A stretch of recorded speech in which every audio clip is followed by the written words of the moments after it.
La mayor parte de nuestra historia conocimos únicamente la luz que venía del cielo, de día desde el sol, de noche desde un incontable número de estrellas.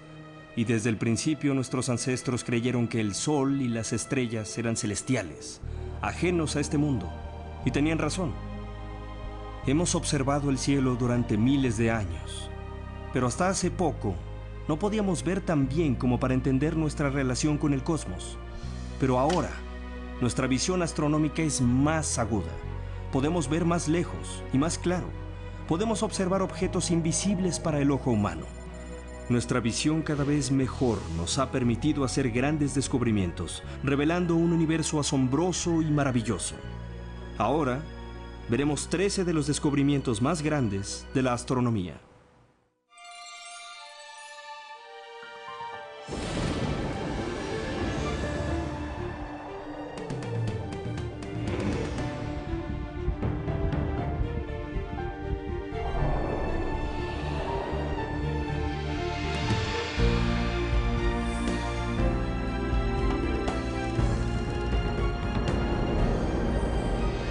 Los 100 descubrimientos más grandes del canal de la ciencia.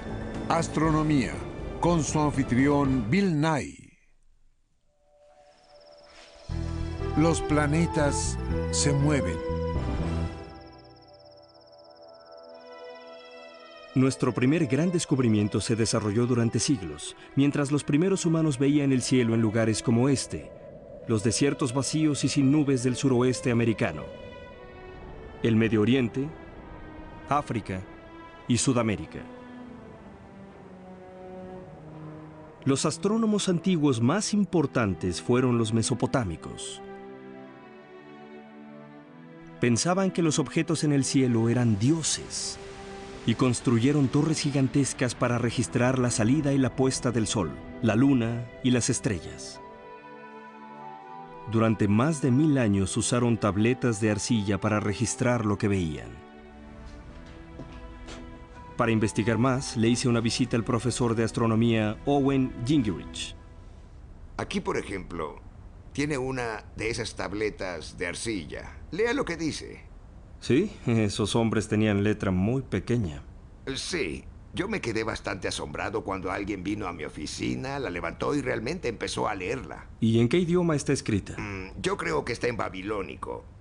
Fueron desenterradas cientos de estas tabletas. Entre esos cientos de tabletas hay una que se llama la tableta de Venus de Amisaduga. ¿Amisaduga? Bueno, él fue un rey de Babilonia de la remota antigüedad, en el siglo XVI o XVII a.C. Y esta tableta contiene el movimiento del planeta Venus.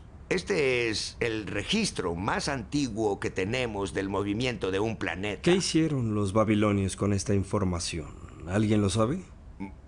Bueno, era un país en donde las inundaciones de los ríos Tigres y Éufrates podían ser demasiado caprichosas. Y los cielos, por el contrario, eran maravillosamente constantes.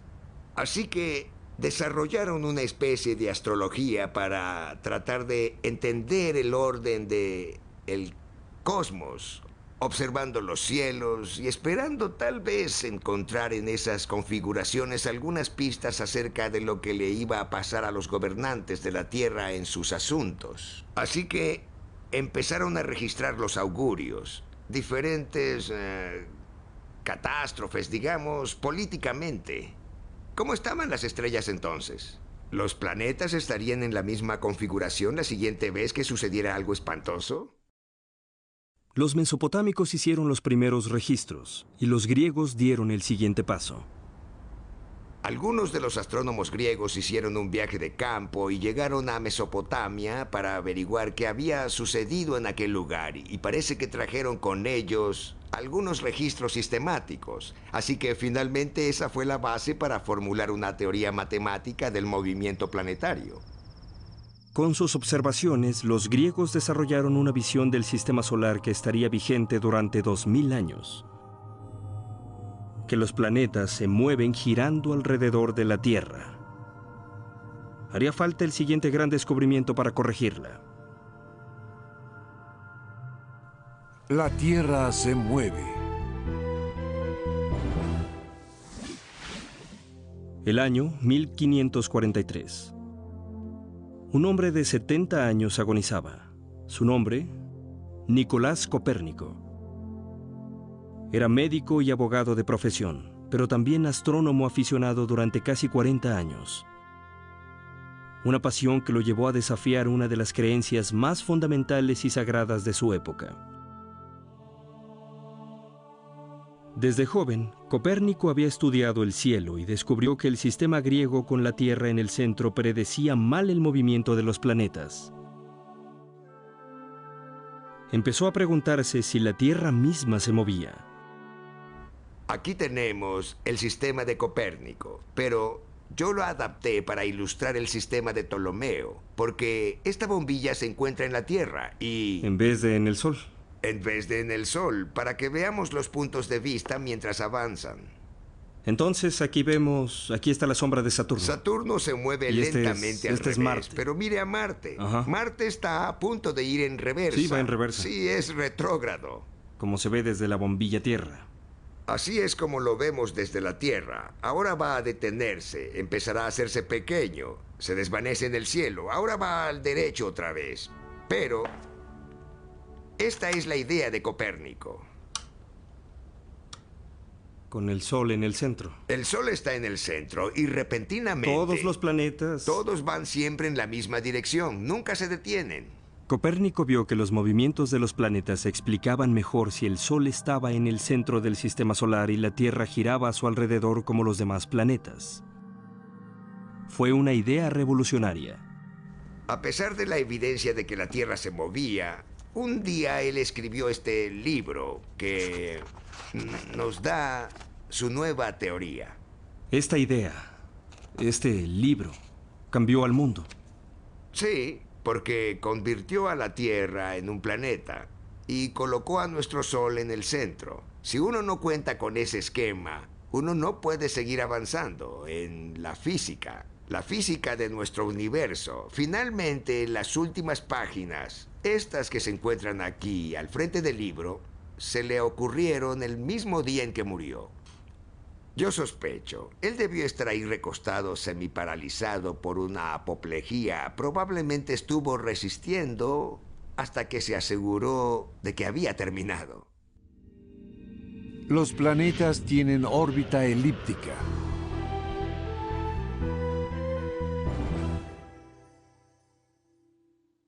Todos, desde los griegos hasta Copérnico, supusieron que las órbitas de los planetas eran circulares.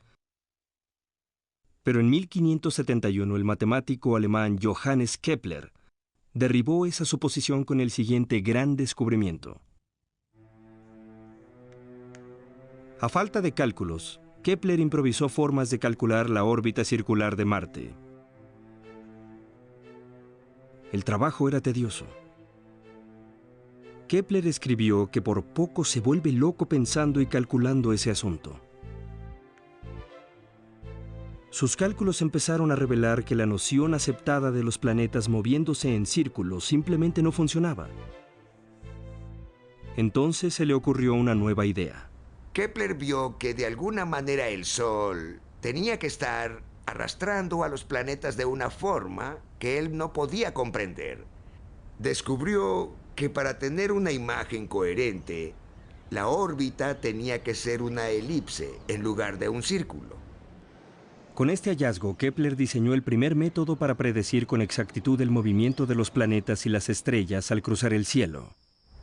Cuando sus tablas predijeron que el planeta Mercurio pasaría cruzando frente al Sol y los demás astrónomos se quedaron lejos, eso demostró dramáticamente la precisión de su astronomía.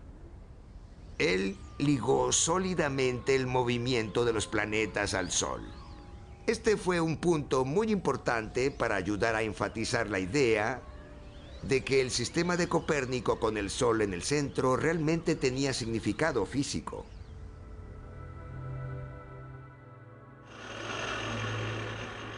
A pesar del éxito de la teoría de Kepler, muchos se resistieron a creer que el Sol pudiera ser el centro del sistema solar. Pero el clavo final de ese ataúd sería martillado por un hombre que, como Kepler, prefería usar sus evidencias visibles para formular sus teorías. Y ese hombre era Galileo Galilei. Júpiter tiene lunas. Conozca a Galileo Galilei, un hombre decidido a perseguir la verdad sin importar a dónde le llevara. Y en el caso del siguiente gran descubrimiento, su determinación lo llevó a revolucionar el conocimiento del sistema solar. En el año de 1609, Galileo estaba fascinado con un invento nuevo llamado telescopio. Solamente era un juguete salido de un carnaval. Cuando Galileo se enteró, se puso a trabajar para fabricar uno. Él lo perfeccionó y en esencia convirtió un juguete en un instrumento científico. Galileo apuntó su telescopio hacia el cielo y fue el primero en ver las montañas de la Luna y los cúmulos de estrellas de la Vía Láctea. Entonces una visión extraordinaria. Un grupo de 4 pequeñas estrellas brillantes rodeando al planeta Júpiter. Tenemos el manuscrito de su primera semana de observaciones y es maravilloso porque se ve que llega gradualmente a la conclusión de que esas pequeñas estrellas están viajando junto con Júpiter. Este fue el momento del descubrimiento. Galileo vio que las estrellas en realidad eran 4 lunas en órbita sobre Júpiter. Él comprendió que esos 4 puntos orbitaban a un planeta. Sí, a veces yo digo que él inventó a los satélites. Usted dirá, un momento, ya estaban ahí, ¿cómo pudo haberlos inventado? Pero él inventó la idea de que giraban alrededor del planeta. Aquí estaba la prueba de que Copérnico tenía razón acerca de la estructura del sistema solar. Si ellas podían orbitar a Júpiter, entonces la Tierra podía orbitar al Sol. El descubrimiento de Galileo demostró que el conocimiento de astronomía solamente puede avanzar a través de la observación real. Una teoría solo es viable cuando está basada en hechos. Igual que el siguiente gran descubrimiento.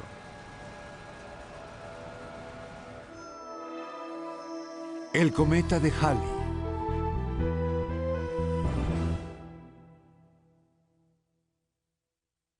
Durante siglos, los cometas fueron considerados heraldos del mal. A finales de la Edad Media, la aparición de un cometa despertó miedo y terror. Pero el científico renacentista Edmund Halley, como Galileo, se interesaba en los hechos, no en la superstición. En 1695 buscó registros de cometas antiguos y recientes. Halló 24 cometas cuyo paso a través del cielo fue registrado con bastantes detalles para permitirle calcular sus órbitas.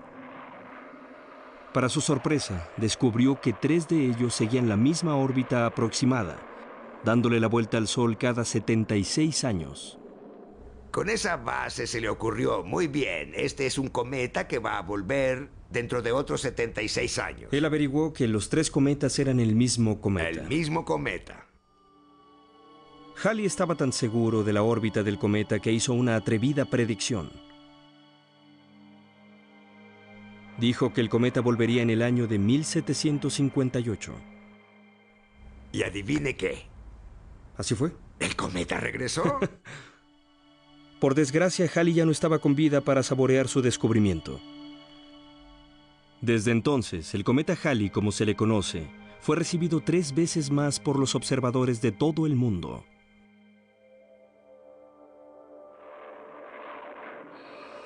Ya no es un heraldo del mal. El cometa Halley se convirtió en un descubrimiento crucial en la historia de la astronomía, reemplazando a una creencia supersticiosa por una comprensión racional y científica del universo físico. La Vía Láctea es un disco de estrellas.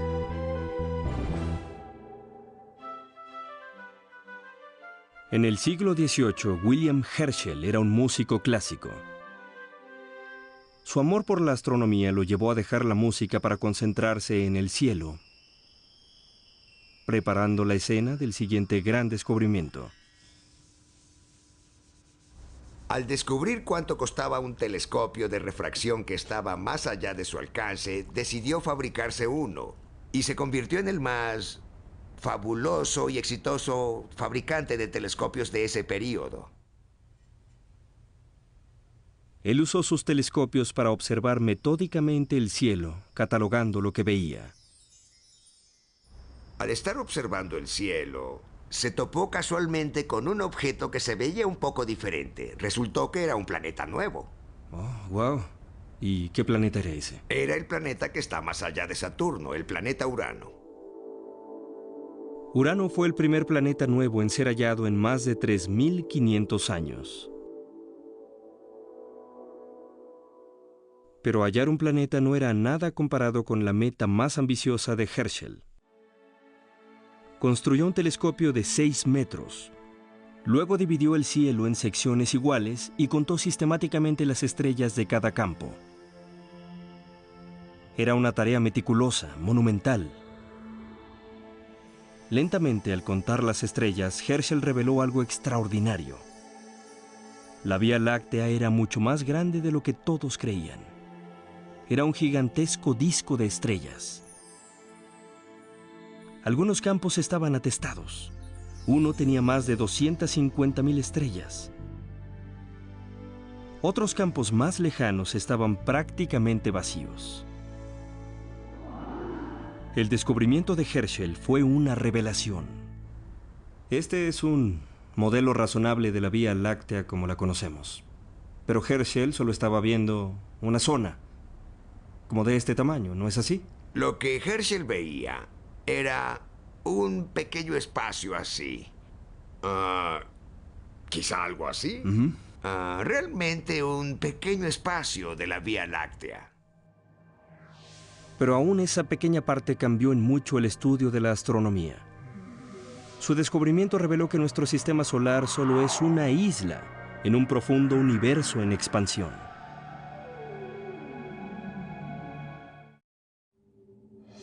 La relatividad general.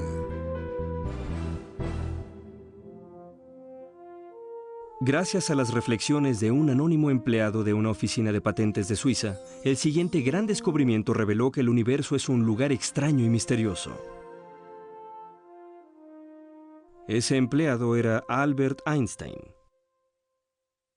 A principios de 1900, él estaba confundido, junto con el resto de la comunidad científica, por la órbita del planeta Mercurio.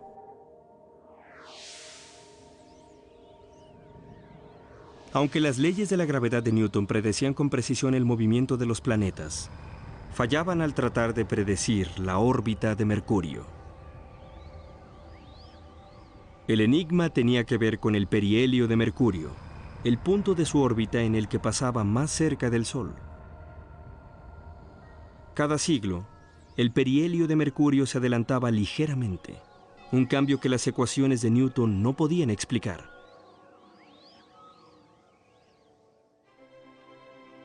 Atrevida y sorpresivamente, el joven Einstein propuso su propia teoría para explicar el enigma de la órbita de Mercurio, y desarrolló una teoría que refinó las leyes de la gravedad de Newton.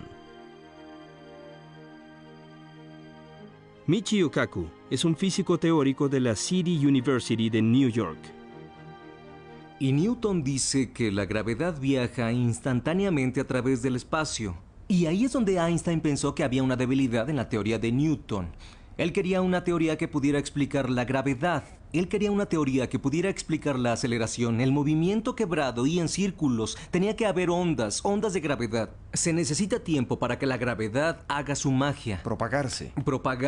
Si el Sol desapareciera, tardaríamos 8 minutos en darnos cuenta de ese hecho. Incluso la gravedad viaja a la velocidad de la luz. Einstein necesitaba un nuevo esquema para explicar eso, y ese esquema era el espacio curvo, que el espacio mismo tiene forma de curva, y que por eso los objetos se mueven. Einstein creía que su concepto del espacio curvo era la causa del cambio en la órbita de Mercurio.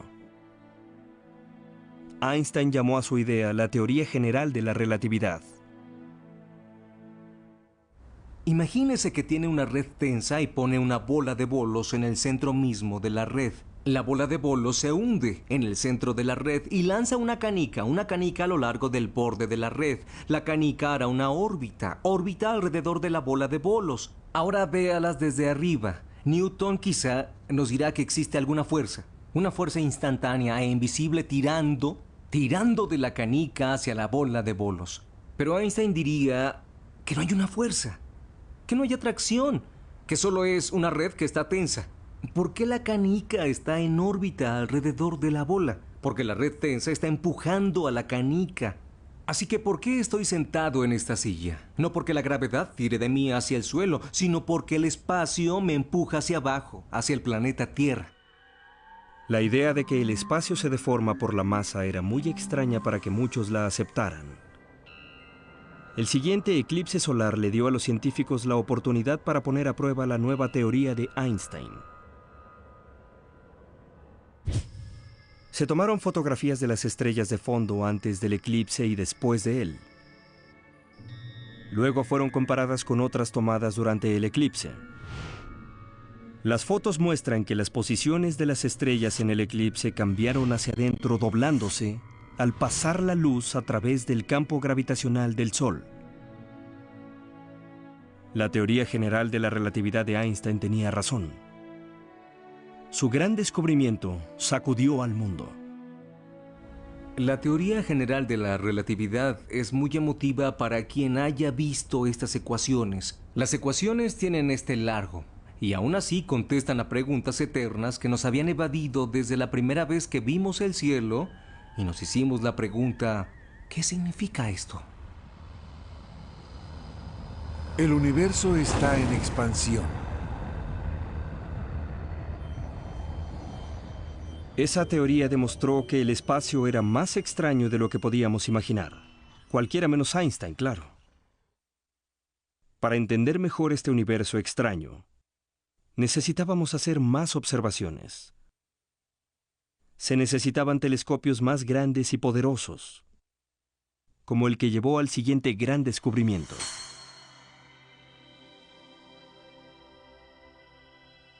Cuando los Herschel terminaron su observación del cielo en 1830, habían catalogado miles de objetos hermosos pero brumosos que se llamaban nebulosas blancas.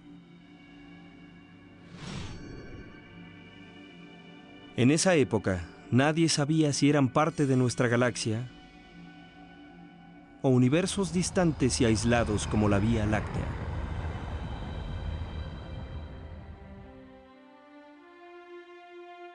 En 1924, el astrónomo Edwin Hubble estudiaba las estrellas de varias nebulosas con un telescopio de 2,5 metros en el observatorio del Monte Wilson en California.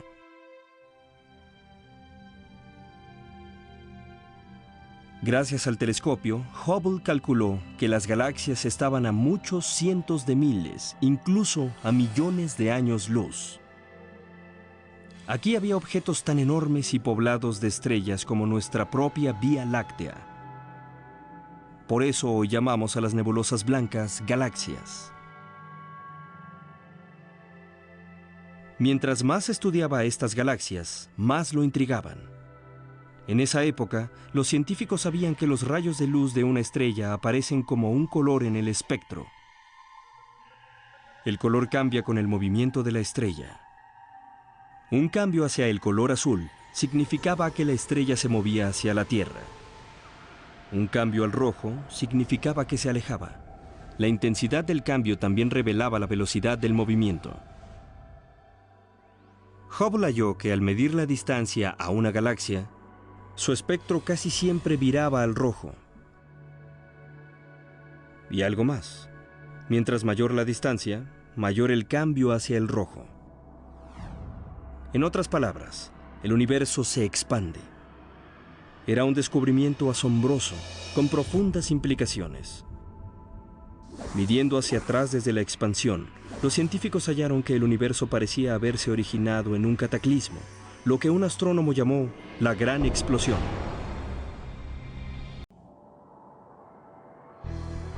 La Vía Láctea emite ondas de radio. 3 años después de que Hubble descubrió el universo en expansión, el siguiente gran descubrimiento reveló un objeto misterioso oculto tras el polvo en el centro de la Vía Láctea y dio origen a una nueva rama de la astronomía, al usar longitudes de onda invisibles para nuestros ojos. En 1930, Karl Jansky era un físico de 25 años trabajando para los laboratorios Bell en Holmdel, New Jersey. Jansky debía identificar el tipo de interferencia en la longitud de onda de 15 metros que se usaba para la comunicación transatlántica y hacia Tierra. Después de pasar más de un año reuniendo datos, Jansky decidió que había 3 formas de estática en esta frecuencia.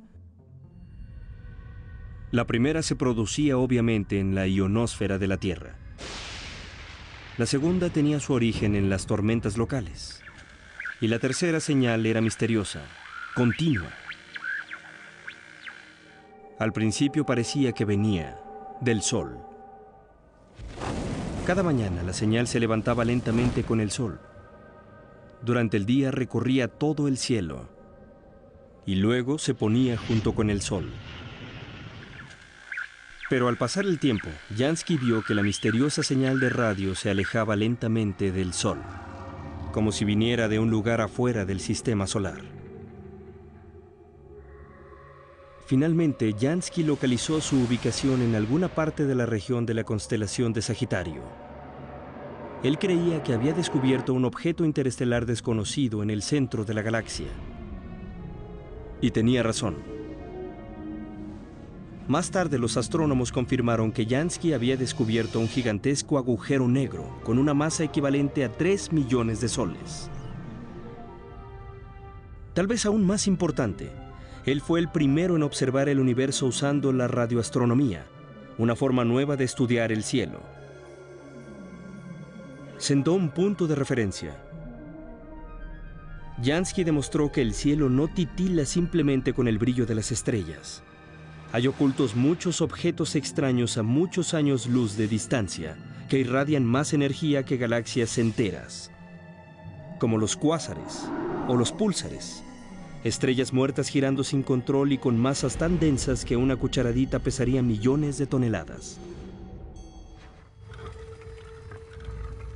Para poder empezar a entender la vida y la muerte de las estrellas, se tenían que fabricar telescopios nuevos que pudieran observar el cielo a muchas longitudes de onda.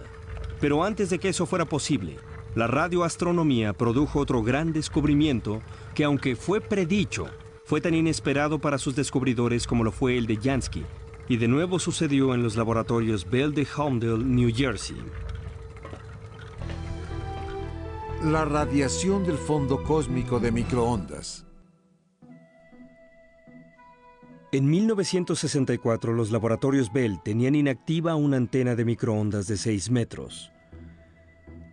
En lugar de destruirla, el laboratorio permitió que los astrónomos la usaran para investigar. 2 físicos, Arno Penzius, de 31 años, y Robert Wilson, de 28, decidieron usar la antena para medir la temperatura del halo de gas que rodea a la Vía Láctea. Lo que pasó a continuación es uno de los descubrimientos más emocionantes. Hola, Bill. Dr. Wilson, mucho gusto. Vine a los laboratorios Bell para escuchar la historia de Robert Wilson en persona. 2 de nosotros, Arno Penzius y yo, acabábamos de llegar a los laboratorios después de graduarnos. Íbamos a medir la radiación de la Vía Láctea. Y por eso nos sería muy útil esta antena, porque podríamos rechazar la radiación de la Tierra y dejar solamente la que venía del cielo. Recibimos solamente 2 grados de la atmósfera de la Tierra. Tal vez había 1 grado de los muros de esta cosa, pero la primera vez que la encendimos, había más o menos el doble, había 7 grados, y eso no estaba bien. Algo terrestre tenía que estar interfiriendo con los instrumentos. Aquí estamos en una colina sobre la ciudad de New York, pero teníamos el instrumento ideal para confirmar eso. Simplemente la dirigimos hacia el horizonte, lo rastreamos y, oh sorpresa, Nada extra en particular. Había un par de palomas viviendo aquí. Y claro que todo estaba cubierto con guano de palomas. Así que pensamos, tal vez el guano de palomas está haciendo más de lo que creemos. Arno y yo subimos a la antena y limpiamos todo el guano de palomas. Nos deshicimos de ellas. ¿Cómo se deshicieron de las palomas? Primero las mandamos lo más lejos que pudimos por el correo de la compañía a Whippany, New Jersey. Con un conocedor de palomas que nos dijo no valen nada y las dejó ir.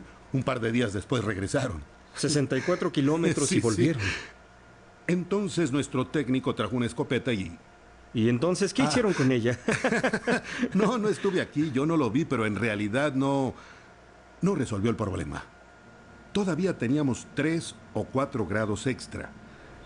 Estábamos empezando a sentirnos confundidos, porque nosotros creíamos en la física. Eso venía de algún lado. Podíamos calcular todo lo que hacía el cuerno con excepción de ese ruido excesivo.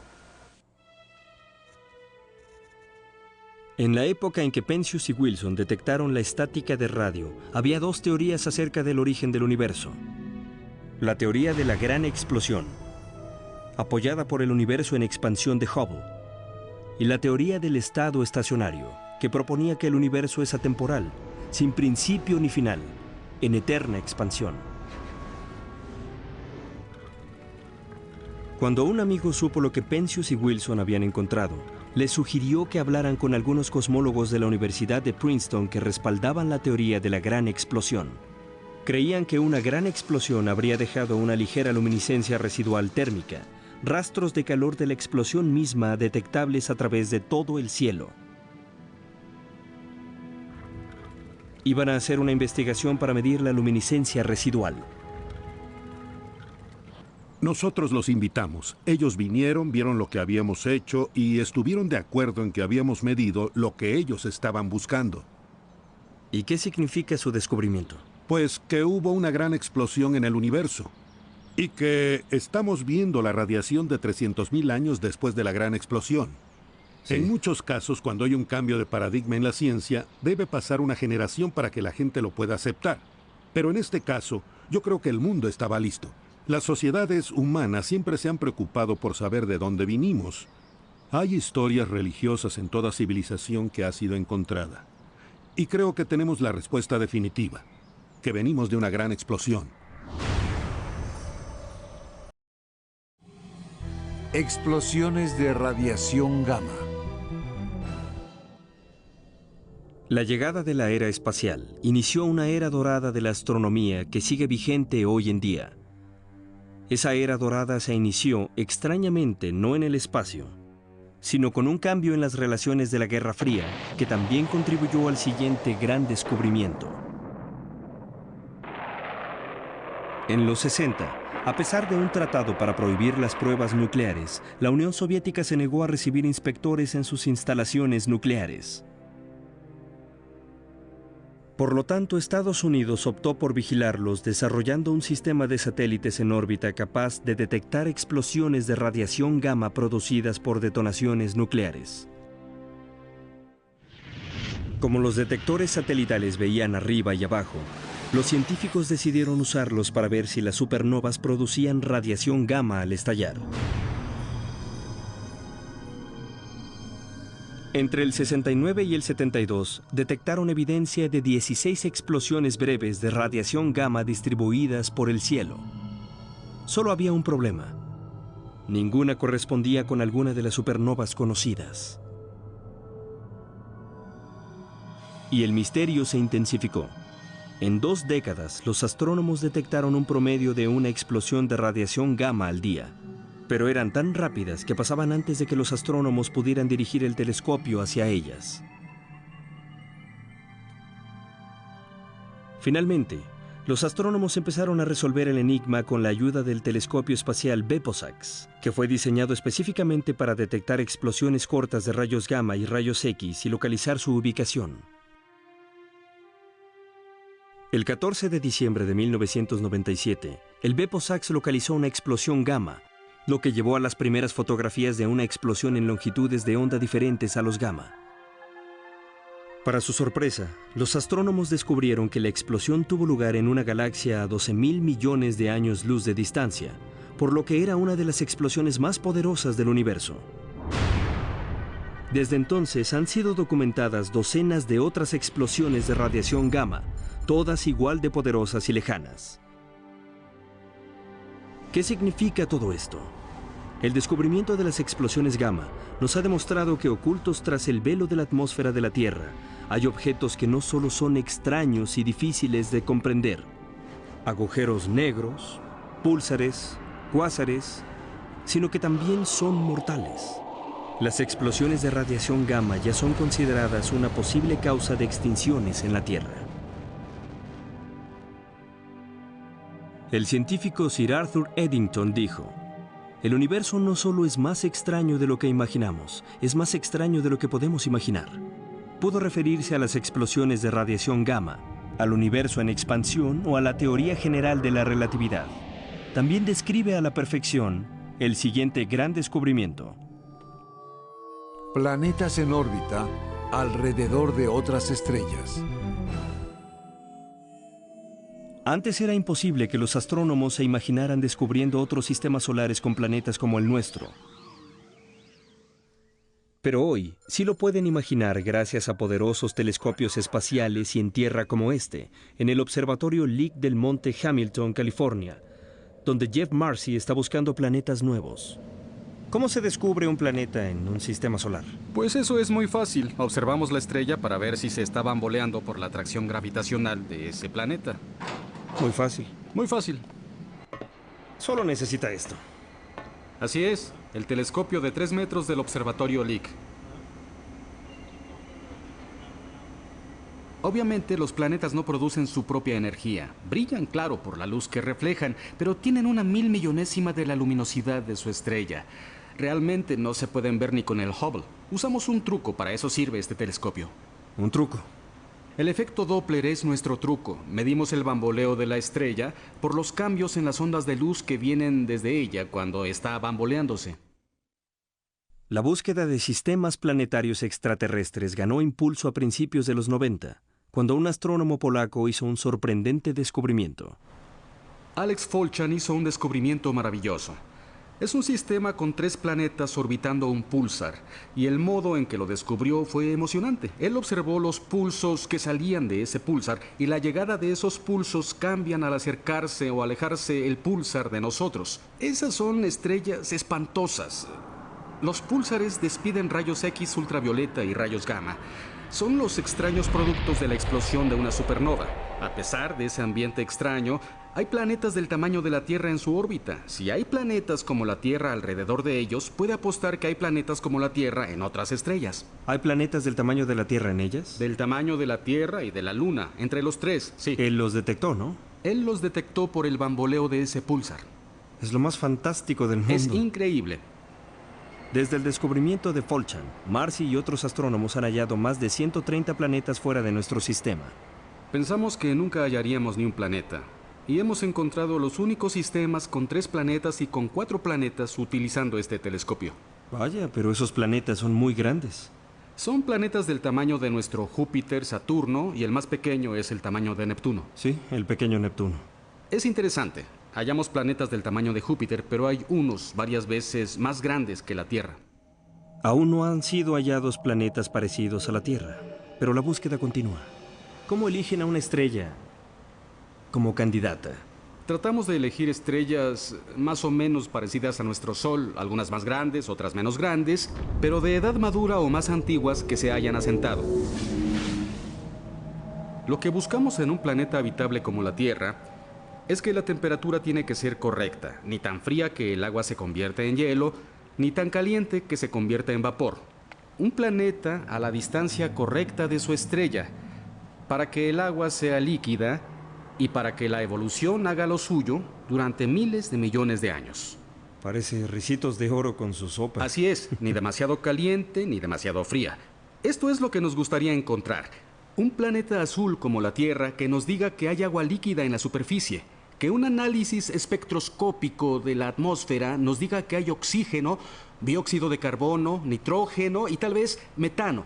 No se puede tener una atmósfera con oxígeno y metano a menos que haya vida produciendo el oxígeno por fotosíntesis y el metano por, bueno, pantanos y ganado que lo estén produciendo. Así que si existe oxígeno y metano, tenemos vida.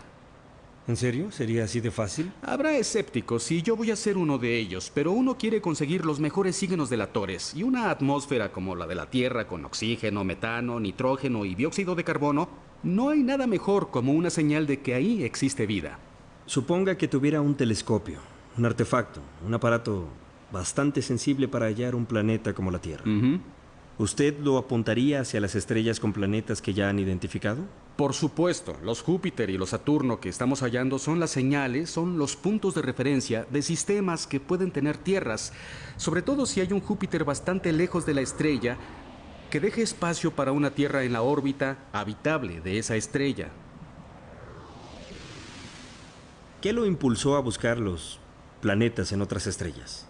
Bueno, recuerdo que cuando era niño yo me ponía a pensar, me pregunto si habrá otras tierras ahí afuera y en ese caso si alguna es habitable, si hay vida en esos planetas y en particular vida inteligente. A los humanos en general nos gustaría saber si estamos solos en el universo. Hay otros planetas como la Tierra, planetas habitables, hay otras criaturas ahí afuera que piensan, sueñan y en realidad nos buscan a nosotros.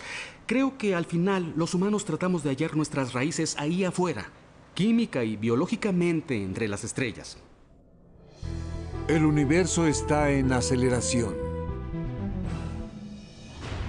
Al expandirse el universo después de la gran explosión, era lógico que la atracción gravitacional de la materia tirara de ese material e hiciera que perdiera velocidad. ¿Pero qué tanta velocidad está perdiendo? En los 90, el telescopio espacial Hubble hizo posible que los científicos respondieran esa pregunta al estudiar la brillantez de la luz de la explosión de un tipo especial de la estrella llamada supernova de tipo 1A. Hice una visita al Laboratorio Nacional Lawrence Berkeley de San Francisco y vi al astrofísico Saul Perlmutter, que dirigió el proyecto de cosmología Supernova. ¿Qué fue lo que averiguó? Nosotros empezamos a hacer medidas para tratar de averiguar cuánto se está desacelerando la expansión del universo. Cuando vimos los primeros datos dijimos, vaya, qué curioso, parece que el universo no se está desacelerando, pero yo dije, bueno, estamos a la mitad de estas revisiones, calibraciones y confirmaciones. Sé que cuando tengamos los números revisados y aclarados, el efecto desaparecerá, aparecerá una señal que tendremos que corregir. Sí.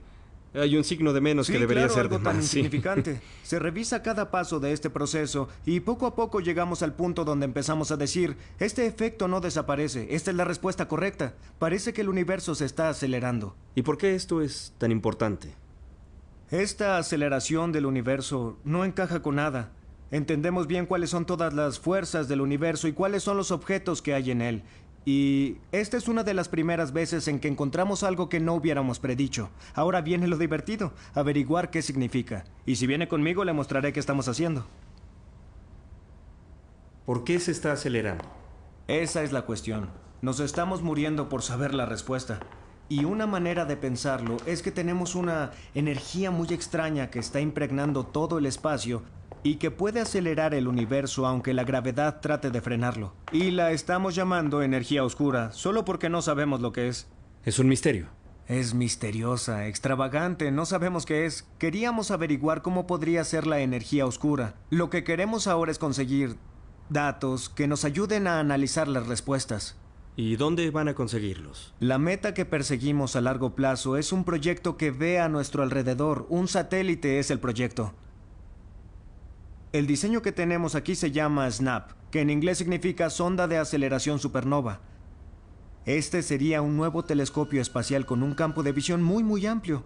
En vez de mirar a través del ojo de una cerradura, tendríamos una ventana muy grande hacia el universo. Déjeme mostrarle en lo que estamos trabajando y que nos ayudará a averiguar por qué se acelera el universo. ¿Qué es esta energía oscura? Aquí tenemos el SNAP y esperamos lanzarlo en el futuro no muy distante.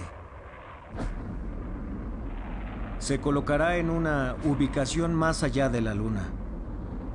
Desde ese punto se puede medir la historia de la expansión con tanto detalle que podremos ver los cambios pequeños al pasar de la desaceleración a la aceleración.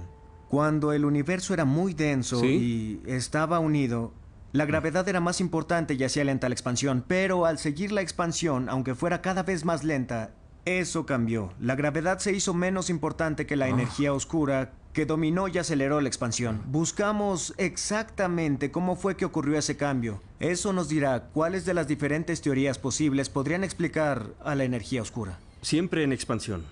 Exacto. Pero lentamente, luego más Exacto, rápido. así Ahí que es donde estamos exacto, ahora. esa es la cuestión. ¿Se desaceleró y luego algo la impulsó o se desaceleró? Entonces hubo un bamboleo y luego despegó. ¿Cómo fue que ocurrió esa transición?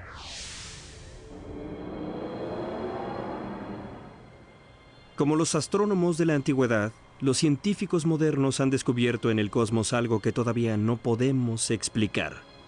Depende de los observadores y los teóricos averiguar qué está sucediendo en nuestro universo en expansión. Para esto, necesitan ideas nuevas y mejores instrumentos. Ya sea que este misterio se resuelva pronto o en el futuro lejano, podemos estar seguros de una cosa. Vamos a seguir vigilando el cielo para entender nuestro lugar en el cosmos. Vamos a continuar explorando, entendiendo y descubriendo.